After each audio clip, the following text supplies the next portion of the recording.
What's going on, guys? Wanted to film an update on my surface grinder finish issue I've been having for some time now. Some of you may have seen my more recent video where I showed you the issue I was having after converting it to belts. But this issue actually goes back quite some time to shortly after I first purchased and set the machine up. I believe I actually filmed a video or two then when I was running stone wheels off of this machine, and I was getting somewhat of a grinder or a chatter pattern repeating on the surface of the pieces that I was trying to grind. And I talked to several machinists on some forums and tried several different things to try to improve that pattern to a more suitable finish that I was looking for. And while I was able to improve it in some respects, I never quite got it where I wanted it to be. So one kind of a last-ditch effort I made was to see if converting this to a unit that used belts would maybe give me a little bit more forgiveness in the pattern and the finish there.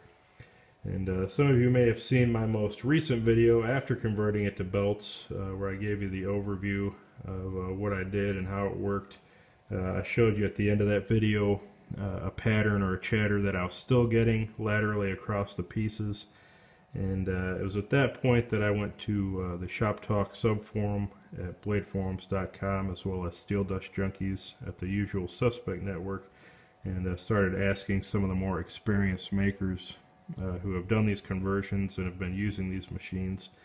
And it seems like almost everybody pointed to two things, one being the belt splice needing to be dressed, and the other being that I really needed to dress the wheel. Even though this was a brand new wheel, it was a precision made wheel. It didn't necessarily mean that it was completely true from the factory or the machine shop that made it, and it definitely wouldn't have been true to my specific machine or magnetic chuck. So I did a couple of things based on their recommendations. Ended up purchasing one of these diamond polishing pads from Amazon.com. These are used in glass and stone polishing, as well as a number of other things. But the benefits of these, being that they're impregnated with diamonds on the surface, is that I can polish or grind these belts down at the splice without wearing this pad out as quickly, as these ceramic belts are obviously very hard and very tough to grind. So that's a splice right there. It's really pretty simple. Just lay it down on a flat surface, take the pad, rub it back and forth a few times until you take that surface down, and it's really probably just a matter of a couple thousandths, but when looking at a ground finish from a surface grinder, a couple thousandths might as well look like a couple feet when you're getting a chatter or a repetitive pattern. So I went ahead and smoothed some splices or joints out on my belts, and then the other thing I did was true up my wheel, and that was pretty simple. Simply took a large file that I have, put it down on the chuck, lowered my wheel to it until it just started touching, and ran my table back and forth just to make sure that that face was true to the table. Once that happened, I went ahead and resurfaced my entire magnetic chuck, and then actually one more time I put the file back down and trued my wheel again, which maybe wasn't necessary, but I figured I'd be safe rather than questioning whether I needed to or not.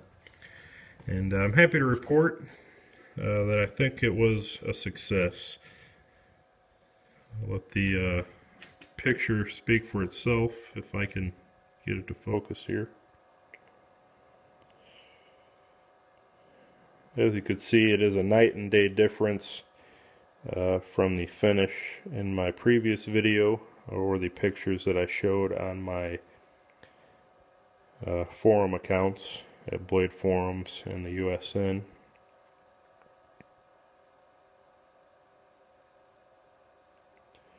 And this is finally around the type of finish that I've been looking for from my surface grinder. So The conversion was a success, and I think I can even improve upon this if I were to get some newer belts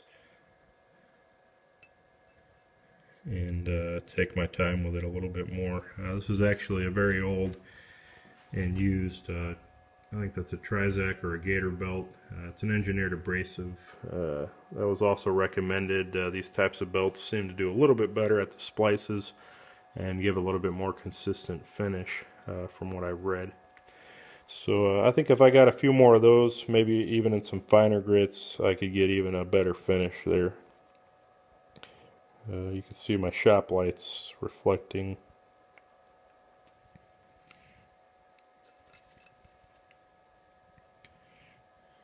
Still a little cloudy, but this is one of the lower grits for that type of abrasive. I think it's an A100, which, if I'm not mistaken, is closer to a 150 or a 220 as far as sanding grits go. But I'm definitely a lot happier with that, and if that's the best I could even do, I think that would be just about good enough. And what's nice about this, if I did want to go to a mirror finish, it'd be much easier now to transition to a hand-rubbed polished finish, or even going over to the buffer and using that, than trying to grind through a chatter pattern or sand through a chatter pattern or any other kind of irregular finish like I was getting from my stone wheels, or before I dressed both the belts and the wheel on this machine. So that's it, guys. If any of you have maybe been having similar issues, I would definitely try those couple of things.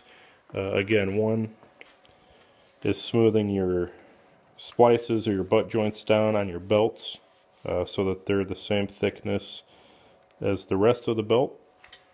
And then, of course, make sure your wheel is trued up as well as facing your magnetic chuck once all that is done.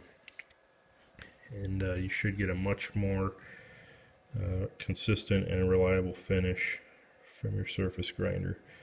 So it's been a long time coming, something I wasn't even sure that I'd be able to achieve, but I'm very happy with how this is turning out, and I think this is going to quickly become one of my more useful machines in the shop, and finally be able to start using it for what I purchased it for. So thanks for watching, guys. We'll see you.